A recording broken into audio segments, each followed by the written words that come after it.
Welcome ID के coaching campus के YouTube channel पर आपका स्वागत है। पिछली क्लास में हम लोगों ने देखा था कि ऊर्जा और पोषक तत्व, पिछली क्लास में हम लोगों ने यही देखा था कि ऊर्जा और पोषक तत्व किस तरीके से पूरे पर्यावरण में चलता है, किस तरीके से इसका प्रवाह होता है, जिसमें हम लोगों ने ये देखा था कि ऊर्जा हमेशा एक दिशीय होता है, यानी कि नीचे से ऊपर की ओर बढ़ता जाता है। ठीक, जो ट्रॉफिक लेवल होगा वो भी हमने देखा था पिछले क्लास में। तो नीचे का जो ट्रॉफिक लेवल होगा उसमें ज़्यादा ऊर्जा होगी, ऊपर वाले में कम होगी। यानी उसमें आपको ये बताया गया था कि केवल 10% ऊर्जा ही एक स्तर से दूसरे स्तर में पहुंच पाती है और ये एक दिशा में होती है। लेकिन जब बात किया गया था पोषक तत्वों का यानी न्यूट्रिएंट का, तो आपको बताया गया था कि न्यूट्रिएंट जो है वो चक्र के रूप में चलते रहते हैं, खत्म नहीं होते हैं। मतलब एक बार जो पोषक तत्व विद्यमान है वो कहीं जाएगा, फिर किसी से किसी में जाएगा, किसी से किसी में जाएगा, ये चक्र चलता रहता है। ठीक है, तो पोषक तत्वों का चक्र चलता रहता है, तो इसका चक्र बनेगा और ये एक दिशीय होगा। ठीक है, तो किस तरीके से विकसित हुआ पूरा जो है ये पारिस्थितिकी तंत्र किस तरीके से विकसित हुआ, उसमें इन दोनों का बड़ा ही महत्वपूर्ण रोल रहा है। तो आगे इसमें देखेंगे कि क्या स्थिति है। तो आइए देखते हैं। आज ही के क्लास में यहाँ पर हम लोग समझेंगे कि क्या होता है पारिस्थितिकी अनुक्रमण, जिसे क्लेमेंट ने प्रस्तुत किया था। पारिस्थितिकी अनुक्रमण का सिद्धांत क्या होता है। फिर उसके बाद देखेंगे कि बायोटिक इंटरेक्शन क्या होता है, यानी कि जैविक अन्योन्य क्रियाएं क्या होती हैं, जहां से आपके एग्जाम में खूब सारे सवाल पूछे जाते हैं। ठीक, ध्यान दीजिएगा। सबसे पहले अगर ये कोई एक जगह है, मैंने डिटेल में आपको मैं बता चुका हूं आपको कि क्या होता है पारिस्थितिकी तंत्र। ठीक, क्या होता है आवास, क्या होता है निकेत, सब बताया जा चुका है आपको इसके पहले वाले वीडियोस में। ध्यान देंगे, अगर ये एक क्षेत्र है तो सबसे पहले ये क्षेत्र वनस्पत रहित होता है, यानी न्यूडेशन की स्थिति में होता है। किसी तरीके का कोई वनस्पति जीव जंतु यहां नहीं पाया जाता है। ठीक है, ये सबसे पहला इसका स्टेज होता है। धीरे धीरे इसमें लाइजोसोम तरीके के जो है कुछ जीव पाए जाते हैं और धीरे धीरे यहाँ पर विकास होना शुरू होता है जीवों का। ठीक, तो अगर ये वनस्पति रहित पहला स्टेज है तो उसके बाद क्या होता है, कैसे यहाँ पर जीव बढ़ते हैं। तो इधर से कहीं से जो है यहाँ पर प्रवास करते हुए कुछ जीव जंतु आते हैं और फलस्वरूप यहाँ पर जीवों का विकास शुरू होता है इस क्षेत्र में। तो सबसे पहला स्टेज वनस्पति रहित का होता है, दूसरा स्टेज प्रवास का होता है, यानी कि अगल बगल के क्षेत्रों से जीव जंतु यहाँ पर आते हैं। तीसरा जो स्टेज होता है वो होता है आस्थापन का होता है। ठीक है, आस्थापन, ये देखिए, आस्थापन का मतलब ये होता है कि अगल बगल के यहाँ पर मान लीजिए कि पेड़ पौधे हैं इधर अगल बगल, तो इन पेड़ पौधों के बीज चिड़ियों के माध्यम से या हवाओं के माध्यम से या किसी भी तरह से छिटक करके यहाँ इस क्षेत्र में आ जाते हैं। ठीक, जिसे हम लोग आस्थापन कहते हैं। तो इस प्रकार यहाँ पर बीज जब इस धरती के क्षेत्र पर बीज आ जाएगा, जीव आ जाएंगे, पारस्परिक क्रिया होगी, तो कुछ यहाँ पर भी पेड़ पौधे उगना शुरू होंगे। ध्यान देंगे, जो सबसे पहला जीव यहाँ पर जिन समूह का विकसित होता है, चाहे वो वनस्पति हो चाहे वो जंतु हो, उसे हम लोग पॉइनियर स्पीसीज कहते हैं। पॉइनियर, इस बात को ध्यान रखिएगा, इम्तिहान में पूछा जाता है। पॉइनियर स्पीसीज कहते हैं। ठीक, अब ध्यान दीजिएगा, अब यहां पर ढेर सारे तरह तरह के पेड़ पौधे जीव जंतु हो गए, तो अगला स्टेज जो आएगा वो आएगा कंपटीशन का, यानी कि स्पर्धा का आएगा। तो यहाँ पर बड़ा पेड़ छोटे पेड़ को ख़त्म कर देगा, है ना, इस तरीके से। या आप देखेंगे बड़ी मछली छोटी मछली को खा जाएगी। प्रतिस्पर्धा होगा और survival of the fittest, nature का रूल है, वो रूल चलेगा, यानी कि जो सबसे फिट होगा वही सर्वाइव करेगा, बाकी सब मर जाएंगे। ठीक है, यही नेचर का नियम है। तो फिर क्या होगा, स्पर्धा होगा, स्पर्धा होने के बाद जो है कुछ जीव बढ़ेंगे और बहुत सारे जीव मर जाएंगे।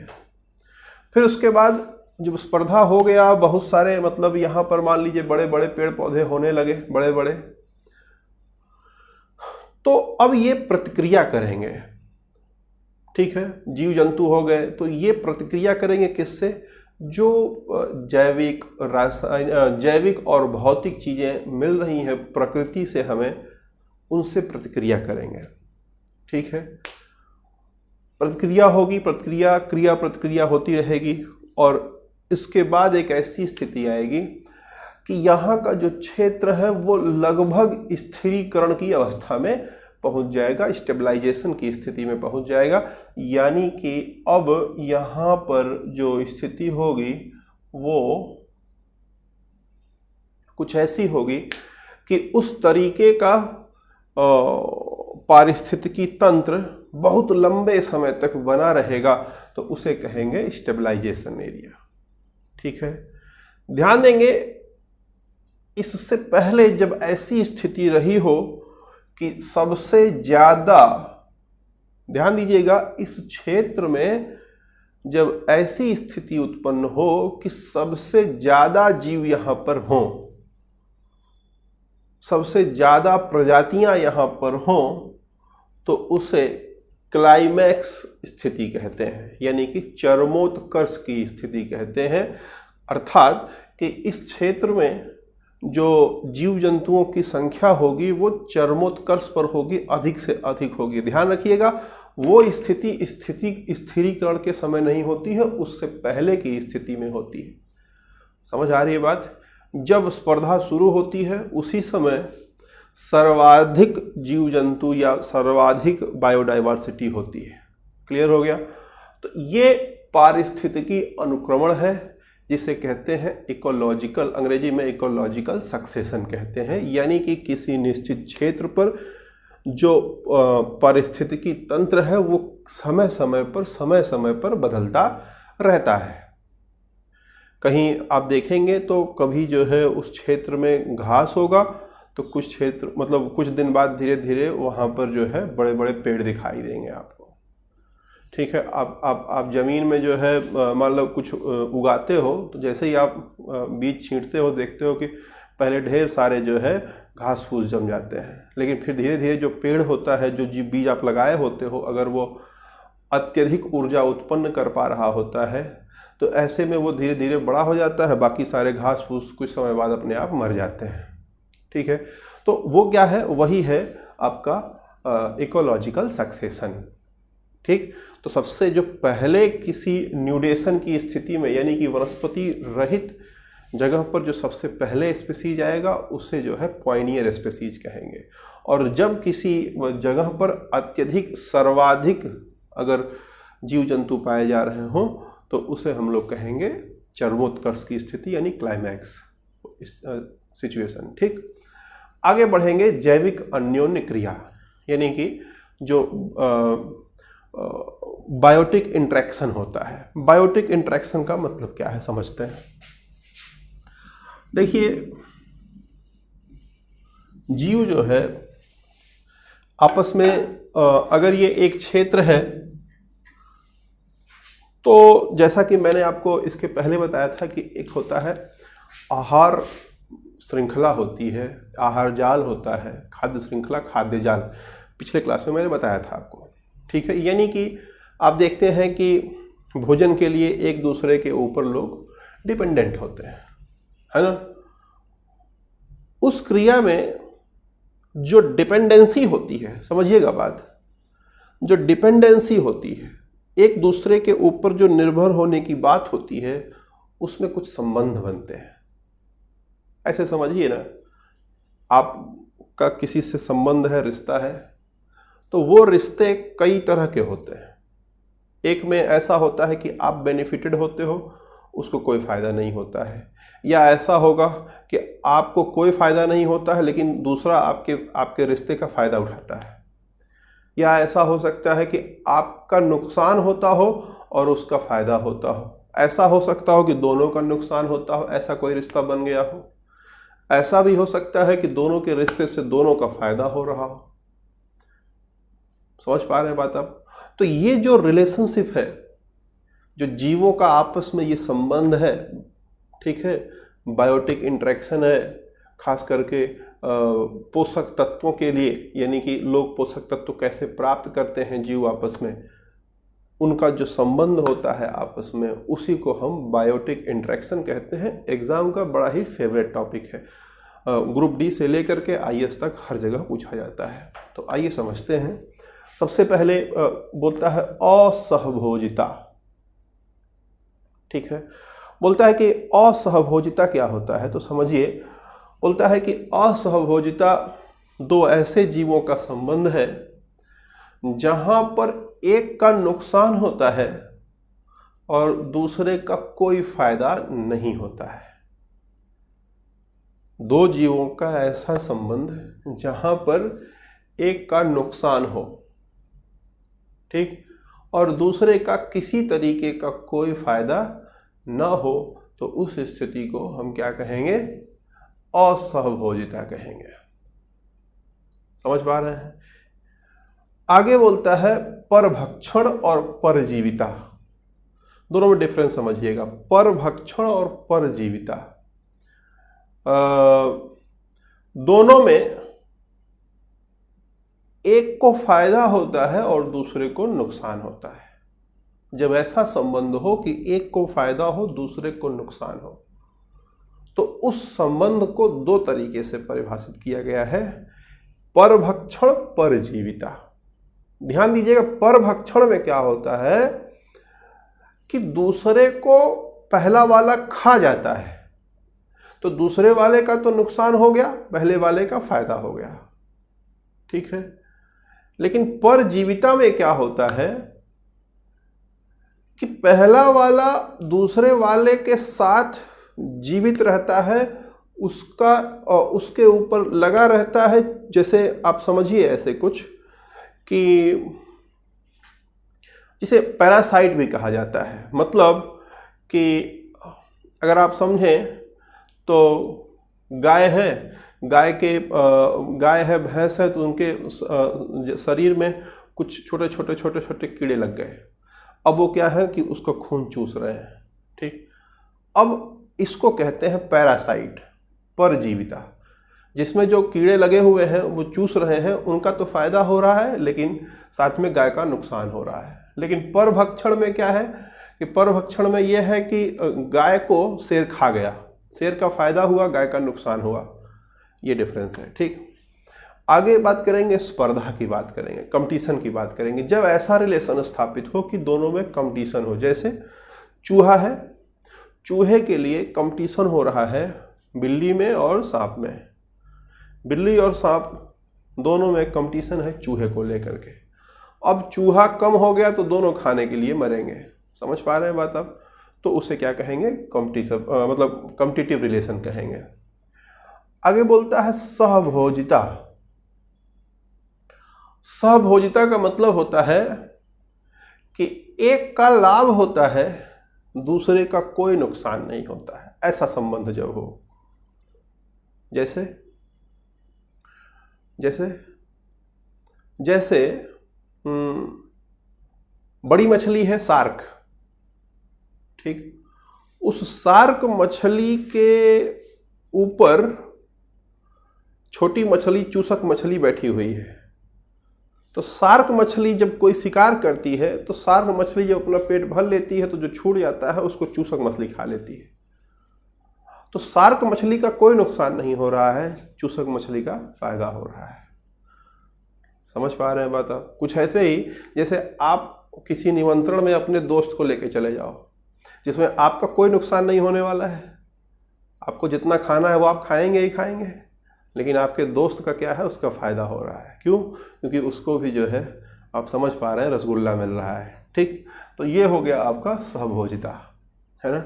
सहजीविता का मतलब है जब ऐसी स्थिति हो कि दोनों को बेनिफिट हो, यानी दोनों विन विन सिचुएशन में हो, दोनों जो है, दोनों को फ़ायदा हो रहा हो, दोनों एक दूसरे के ऊपर डिपेंडेंट हैं। जैसे हम लोग गाय पालते हैं, भैंस पालते हैं, कुत्ता पालते हैं, तो हम गाय को भोजन देते हैं, गाय हमें दूध देती है। ठीक, हम कुत्ते को भोजन देते हैं, कुत्ता हमारी सुरक्षा करता है। ठीक है, तो ये क्या है, ये सहभोजिता है, सहजीविता है। ठीक है, समझ आ गई बात। आगे बात करते हैं तटस्थता। तटस्थता, उदासीन जिसे कहते हैं, मतलब किसी का कोई फायदा ना हो, दोनों, और किसी का किसी से मतलब ही ना हो, उसे क्या कहते हैं, तटस्थता कहते हैं। समझ आ रही बात, क्लियर हो रहा है। तो ये हो गया आपका जो है जैविक अन्योन क्रिया। ये एग्जाम में पूछा जाता है बार बार, है ना, याद रखिएगा। सबसे इंपॉर्टेंट असहभोजिता, सहभोजिता, सहजीविता, परभक्षण, ये है। ठीक है, सॉरी परभक्षण नहीं, परजीविता। असहभोजिता, सहभोजिता, सहजीविता और परजीविता, ये इतने बड़े बेहद इंपॉर्टेंट है। आगे बात करेंगे। अब ध्यान दीजिएगा, जो पोषक तत्व होते हैं, मैंने बताया था आपको अभी थोड़ी देर पहले कि पोषक तत्व एक से दूसरे में, दूसरे से तीसरे में, तीसरे से चौथे में, ऐसे ये चक्र बनाते रहते हैं, चलते रहते हैं। यानी पोषक तत्व जो होते हैं वो चक्रीय होते हैं, साइक्लिक होते हैं। तो ध्यान दीजिएगा, ये जो चक्र है, इस चक्र को जैव भू रासायनिक चक्र कहा जाता है, बायो जियो केमिकल साइकिल कहा जाता है, जैव भू रासायनिक चक्र। क्यों? क्योंकि जो न्यूट्रिएंट है, जो पोषक तत्व हैं, वो पर्यावरण में जैविक और भौतिक, समझिएगा बात हमारी, पर्यावरण के अंदर जैविक, भौतिक जो न्यूट्रिएंट विद्यमान हैं, वो रासायनिक क्रिया करें करके वो एक से दूसरे में जाते हैं। समझिएगा, इस वायु, इस पर्यावरण में जैविक, भौतिक, ये दो तरह के जो न्यूट्रिएंट विद्यमान हैं, ये दोनों क्रिया करेंगे। कैसी क्रिया करेंगे? रासायनिक क्रिया करेंगे। जब ये रासायनिक क्रिया करेंगे तो रासायनिक क्रिया के फलस्वरूप ये एक से दूसरे में परिवर्तित होंगे, इसलिए इसे जैव भू रासायन चक्र कहा जाता है। क्लियर है? ध्यान दीजिएगा, जो पोषक तत्व हैं उनके भंडारण के आधार पर, समझिएगा, उनके भंडारण के आधार पर, यानी कि वो कहां पर पाए जाते हैं, उसके आधार पर पोषक तत्वों को दो भागों में बांटा जाता है। पहला गैसीय चक्र, दूसरा अवसादी चक्र। ठीक है, यानी न्यूट्रिएंट या तो गैस में पाए जाएंगे या समुद्र में पाए जाएंगे। ठीक है, गैसीय चक्र वाले, और नहीं तो अवसाद में पाए जाएंगे, यानी कि पृथ्वी के पटल पर पाए जाएंगे। इसके अलावा कहीं और इनका भंडारण नहीं होता है, इसके अलावा कुछ बचता भी नहीं है। ठीक है, बोलता है वायु, समुद्र, इसमें जो न्यूट्रिएंट पाए जाएंगे, पोषक तत्व पाए जाएंगे, उन्हें गैसीय पोषक तत्व कहेंगे, और जो भूपटल पर पाए जाएंगे, पृथ्वी के सतह पर पाए जाएंगे, उन्हें अवसादी कहेंगे। ठीक है, और ये परिवर्तित होते रहते हैं एक रूप से दूसरे रूप में, और यूज के लिए जो है हमेशा अवेलेबल रहते हैं, तो इसलिए इन्हें चक्र कहा जाता है। ठीक है, तो अगर आप समझें यहां पर, तो सबसे पहले आप थोड़ा सा मतलब यहाँ पर देख लीजिए एक सेकेंड कि सूर्य की ऊर्जा जो है, या यूं कहें जो सूर्य का प्रकाश आता है, जो प्रकाशीय ऊर्जा है, उससे उत्पादक करता, यानी कि वो जो प्रकाशीय ऊर्जा को बदल सके ग्लूकोज में, ठीक है, प्रकाशीय ऊर्जा को बदल सके ग्लूकोज में, पढ़ाया था मैंने पिछली क्लास में, ठीक। तो उसमें बेसिकली वो उत्पादक होते हैं, ठीक है। ये उत्पादक पेड़ पौधे होते हैं, ठीक। ये ऑक्सीजन छोड़ते हैं, कार्बन डाइऑक्साइड ग्रहण करते हैं। इनको कार्बन डाइऑक्साइड जो चाहिए होता है उसको उपभोक्ता और अपघटक दे देते हैं, उपभोक्ता और अपघटक उसे दे देते हैं। यानी कि जैसे हम लोग उपभोक्ता हैं तो हमें चाहिए ऑक्सीजन, तो वो ऑक्सीजन हमें इससे मिल रहा है, इसको चाहिए कार्बन डाइऑक्साइड तो इसको हम लोग कार्बन डाइऑक्साइड दे रहे हैं, ठीक है। अपघटक को चाहिए ऑक्सीजन तो इससे ऑक्सीजन मिल रहा है, इसको चाहिए कार्बन डाइऑक्साइड तो ये इसको कार्बन डाइऑक्साइड दे रहा है, ठीक है ना। तो इस तरीके से ये चक्र पूरा चलता रहता है। इसमें सबसे इंपॉर्टेंट जब बात करेंगे चक्रों की, तो जब गैसीय चक्र की बात करेंगे तो उसमें जलीय चक्र, जल चक्र, नाइट्रोजन चक्र, ऑक्सीजन चक्र, कार्बन चक्र, ये 4 चक्र होते हैं। और जब बात करेंगे औषधि चक्र की तो उसमें आयरन, कैल्शियम, फास्फोरस और सल्फर चक्र होता है, ठीक है, जो कि बड़ा ही इंपॉर्टेंट है। यहाँ से खूब सवाल आपके इम्तिहान में उठते हैं, ठीक है। इसको हम एक एक करके आपको डिटेल में आने वाली क्लासेस में बताते रहेंगे, ठीक है।